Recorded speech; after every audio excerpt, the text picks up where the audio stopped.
Hey everybody, welcome. My name is Dan Hornbrook, and I'm here with Hannah Crum. Is that how you say? Is that right? That's right. Hannah Ruhama Kombucha Mama. Ruhama is Kombucha my mom. middle name. I knew I wanted to say it, but I didn't have the rhythm that you have. So super excited to be with Hannah. We love Hannah. We love everything she does for the world of kombucha. To run down, you are the former president and founder of Kombucha Brewers International. You're an award-winning and best-selling author, and you are the founder and master brewer at Kombucha Camp. Do you have anything else in your arsenal that we are just excited to hear about and who you are? Oh my gosh, there's too much to list, but I also speak Mandarin, Chinese, and Spanish. I love travel and I love people. And I think that kombucha, which from my perspective exemplifies communities that have figured out how to work well together, is really the perfect thing for me because I love to build community, as you can hear from those credentials you just listed.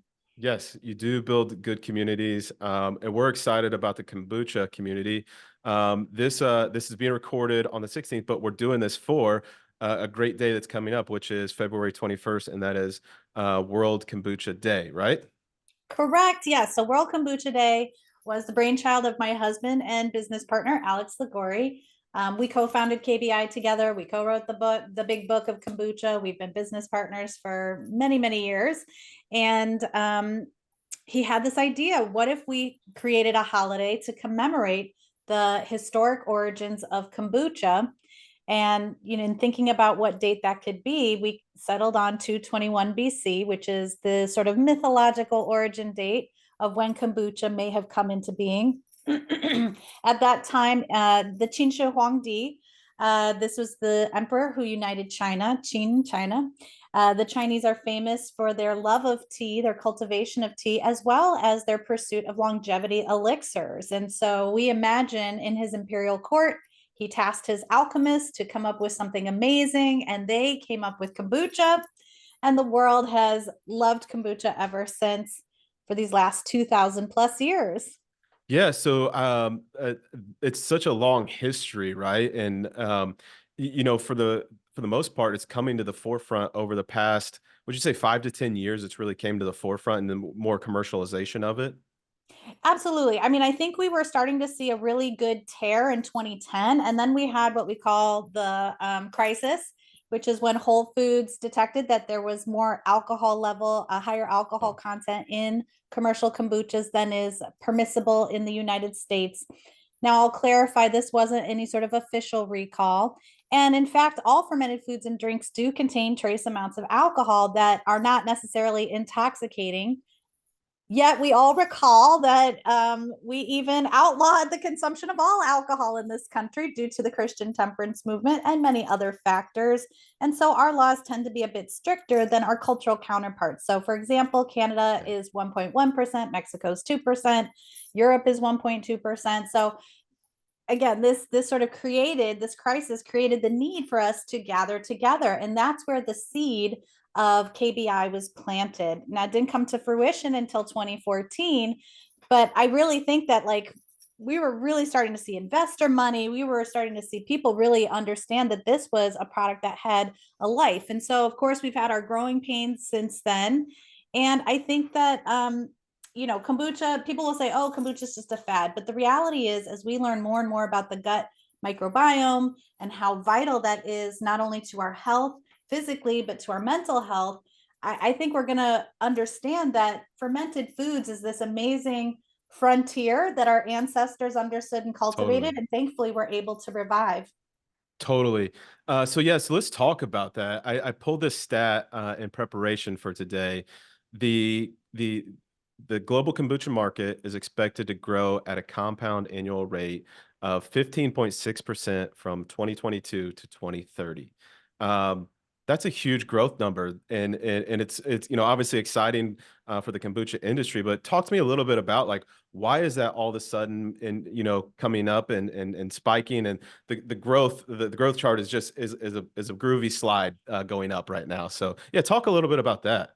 Well, when I first did my presentation at the very first KombuchaCon in 2014, it was a growth rate of 30% year after year. And that's because there was so much room to grow. Obviously, those rates Yeah. have slowed, but 15% is still a tremendous amount of growth and opportunity. I think part of it is the work and efforts of Kombucha Brewers International, where we're seeing many countries around the world that maybe didn't have an interest in kombucha or have kombucha producers are now coming up. And so not only are we continuing to see more and more household penetration here in the United States and adoption, we're also seeing that globally, which is why I think we can continue to see these really fantastic growth rates. Yeah, speaking of, this next generation, and a lot of our customers are trying to figure out this answer for this next great generation that's coming in, Gen Z, right? And another stat that I was able to track down was 23% of Gen Z is trading to non-alcoholic products, where Gen X is about 6% of them are drinking non-alcoholic products. And so as I think this generation really learns, they're drinking for purpose, they're drinking for benefit, health benefits and things like that. Talk a little bit, just like vaguely, like the health benefits and why you think it's really striking a chord with this new generation that's starting to become into the kind of this mature moment of time. Kombucha is a sophisticated flavor profile, right? Like all the finer things in life, it's an acquired taste. Your first sip of coffee probably tasted like mud or dirt, and you could say the same for your cognac or your beer or your wine. And so we're seeing that sophistication play out. And even to use coffee as that example, right? It used to be our parents' generation, our grandparents' generation was Folgers. And it was Yep. just a can of grounds and that was it. And now we spend, $10 for a luxurious coffee drink. And so I think we're going to continue to see that level of sophistication. Human beings we're curious. We crave that kind of um, information. And these flavor profiles are very complex and delicious. And so people who are looking to have a better for you experience, whether that's with or without alcohol, kombucha is going to be a great vehicle for that. So for the non-alcoholic consumers, it's going to not only have beautiful colors in the glass, it's going to have delicious flavor profiles, and you're not stuck just drinking some, high fructose corn syrup drink, or some kind of product that just doesn't serve your health needs. For those who do enjoy alcohol, it's a wonderful mixer and it's a great hangover cure, as I can attest to, having consumed more than my fair share of tequila in the past. Not something I do so much anymore, but kombucha has always been a great helper there. And so, what are the mechanisms that drive that? First of all, it's the organic acid profile. So that gluconic and glucuronic acid that is created through the fermentation process that requires sugar in order to create those elements, along with the tea, that is our primary fermentation substrates, support a healthy liver. And so your liver is that filter that's going to take in any sort of foreign substance that maybe shouldn't be in your bloodstream. And if you don't have enough of these acids because they're naturally created by the liver, then you're going to store that in your fat cells. And so over time, we may accumulate toxins in our body. And so when we're experiencing an illness or some sort of health crisis, it's not typically one exposure or one fast food meal that's the culprit. It's this over accumulation. And so kombucha has this really wonderful ability to come in and gradually clear those toxins out. Now, the other thing, and we're just now starting to see human trials being conducted. So, for example, we connected Georgetown with a local producer in the DC area, and they published a study last year, a small human trial that demonstrated folks who have type 2 diabetes, when they consume kombucha on a regular basis, their fasting glucose rates were much lower. And this Wow. is something we've heard anecdotally from people. So, a lot of kombucha's reputation as the tea of immortality, the tea of long life, the gout jellyfish, right? A lot of her names that have been used hearken to these effects that humans from many generations have experienced. Yeah, one experience comes to mind for me. Going out nowadays, I have 3 kids. I have to be responsible. I obviously love a good, alcoholic product out there. But I was at a ball game here one of our local um, ball clubs, and I was there with some coworkers, and my family was there, and I had one alcoholic beverage, a beer, and I wanted to make sure that I was safe, but I still wanted to be a part of the party per A se, right? party, yeah, And totally. And so we had a kombucha option that was available, and it was non-alcoholic, and it just kind of, you feel still a part of that party, but in the same sense you're being safe, but also there's a tremendous amount of health benefits that you just laid out too. So it's kind of this like, why not pick it up if you don't, if you're looking for this other option. It that probably helps, to your point, that craft beer that I just drank, it probably helps it get through my system a little easier, a little healthier as well. So I love hearing that. When we talk about our customers and the expansion, I'm gonna say on-premise customers that are pouring draft beer, they have beverage programs, things like that. They're starting to understand that the non-alcoholic is a thing, and they obviously at the end of the day their goal is profit and to make sure they're answering the call for their customers, but also making some money to put it, to build their business. Right now, kombucha, I think for the most part, maybe is exposed to most through, maybe gas stations and grocery stores and things like that with the bottles. Can you talk about, as the growth for, like, there's draft options now that are out there to put on tap, the experience is just as fun, the beautiful colors, things like that. Just talk a little bit about that kind of, it's no longer just packaged. There's draft options out there to put on there, and it works very well. Well, in fact, before the pandemic, there were a ton of draft options, right? We know that, in fact, a lot of even craft beer folks were forced into packaging cans or bottles Yeah. simply because draft or on premise was no longer an option. And in fact, that's a wonderful way for people to enjoy kombucha is on tap, whether you're getting that at your local farmer's market or at your local craft beer place or whatnot, or your local kombuchery. Those are wonderful ways to get it. And I'll speak directly to folks who do have breweries and brew pubs. So you could either make your own kombucha in house. Now, remember, our dominant yeast is Brettanomyces bruxellensis. So that's very similar to lambic or sour beer. So you know that those sometimes can contaminate other types of beer. So you just want Yeah. to make sure you're handling your kombucha in a way that's going to be, Safe for all products. exactly Yeah. right, because it's such a dominant yeast, it's going to take over those flavor profiles. That said, you could also collaborate with your local kombucha producer in town. And in fact, there's many different types of consumers who are going to enjoy this kombucha, because I think sometimes people look at the keg price on a kombucha and they get a little bit of sticker shock, because when we're looking at craft beer, we know that those price points are a bit lower. That said, you're going to serve multiple types of customers out of that one single keg. So you have, of course, the folks like you're talking about who want a non-alcoholic option, but still want something that's got flavor and is interesting. You have folks who are going to want a premium cocktail. This is a great Yeah. way. You can make a shandy on tap. You could just mix any type of beer you have with the kombucha, and that's going to create like an instant shandy, or Radler or something like this. Yeah.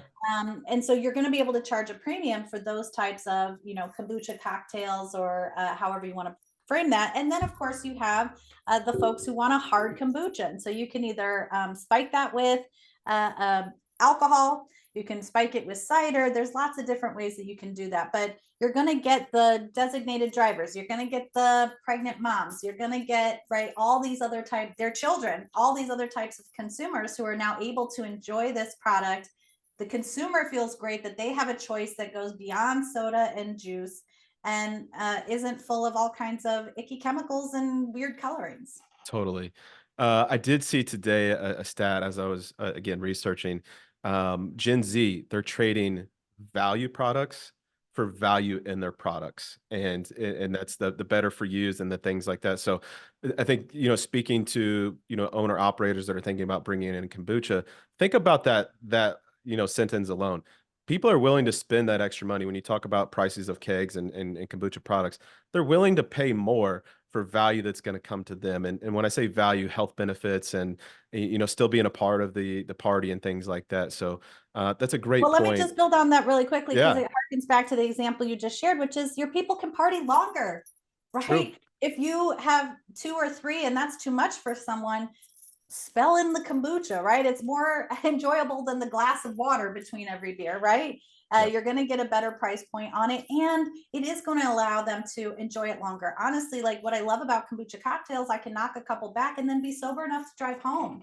So Yep. I don't miss out on enjoying that moment of excitement that you get out of consuming an alcoholic beverage, And I know on the other end, I'm not going to be so intoxicated that I don't get to enjoy the rest of my evening. Yeah, totally.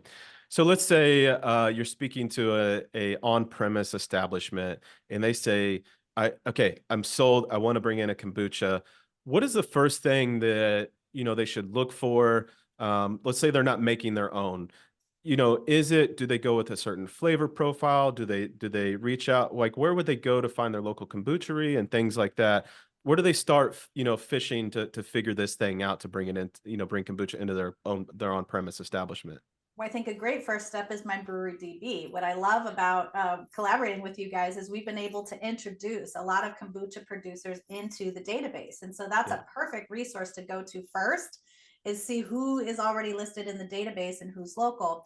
Now, there are folks who primarily distribute kegs of kombucha, kegs of cold brew coffee, and different things like this. So you might also find someone who's in the business of distributing these kegs, well, even though they're not a producer of it.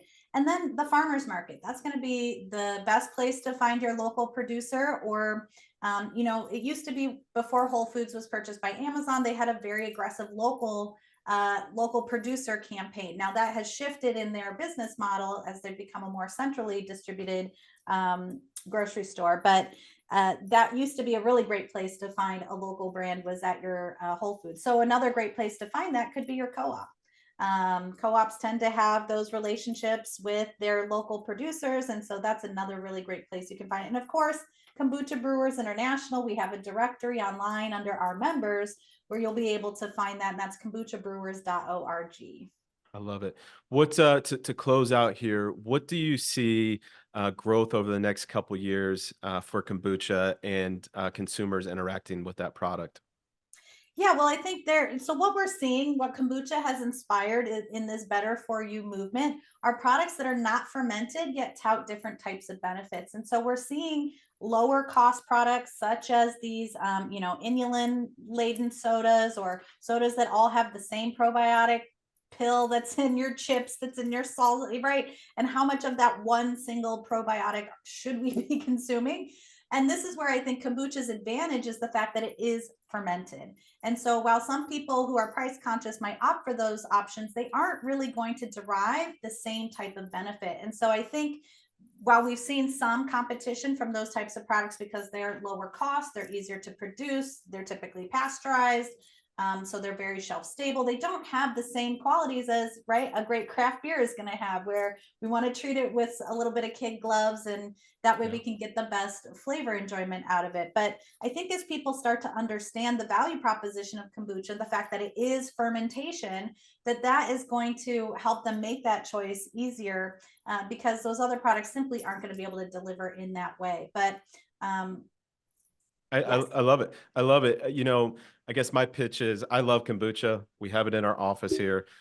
We drink it every day. We've definitely had people have those anecdotal benefits, health benefits from it. And I say anecdotal, but there are facts that they have shown from their health visits and things like that. I encourage people to go check out, their local kombuchery. Ask them if they can bring in some products into their local on-premise establishment. Put them on the menu. Train your staff up on it, on how to sell it. Create a couple cocktails, and yeah, make some fun with it, and explore it. It's not Well, going I've away. just remembered you asked about flavor. So the most Yeah. popular flavor of kombucha is ginger. From a sales perspective, sales volume, it's ginger. Humans and ginger. In fact, before Prohibition, ginger beer was the most popular beverage in the United States, which then you go into Canada, Canada Dry, you got your ginger ale, right? So soft drinks are the opposite of hard drinks, meaning they were literally invented so that we could drink something during Prohibition, and that's where the rise of sodas really came in. You know, But these, yeah. I would say too, like I know, I mean, Moscow mules are made with ginger beer, so why not switch out, that Moscow Mule ginger beer, put it in a ginger kombucha, and you're Love off and it. running. We got a cocktail, we're going. Oh my God, and there's so many cocktails. So our book, of course, has a ton of cocktail recipes, but we also on kombuchabrewers.org, Thirsty Thursdays. We're always posting cocktail recipes that our producers are putting out Awesome. there because they know people love cocktails. and mocktails. So, you're also going to find some really great non-alc references there as well. But honestly, it's so creative. It's such a fun medium to work in. And then, of course, fruity and berry is going to be the next choice. So again, thinking along the lines of a lambic, something that's got a raspberry or a peach, or right, these flavors are really fun. And of course, when you're working with a local brand, you might even have seasonals. So now, this special produce is in season here. Let's put that into the kombucha, and you get these really fun short run products that are unique and special and people can really enjoy. I love it. Hannah, thank you so much for coming on and your wealth of knowledge about it. Again, happy, World Kombucha Day. When this comes out, it'll be today. So everybody go out, find some kombucha, enjoy it, share with a friend. Yeah, thank you so much. Thank you, Dan. It's been great to be here. If you want to find me, I'm at Kombucha Camp with a K.com. We also offer consultation services, wholesale culture. So we really love working with the industry and supporting them. It's part of why we founded Kombucha Brewers International. And while I'm no longer serving as president, I'm still on the board. And I love my industry. I love promoting kombucha. And I'm so grateful that you've given us a chance to share this beautiful holiday with so many people. And yeah, thanks so much. Cheers. Awesome.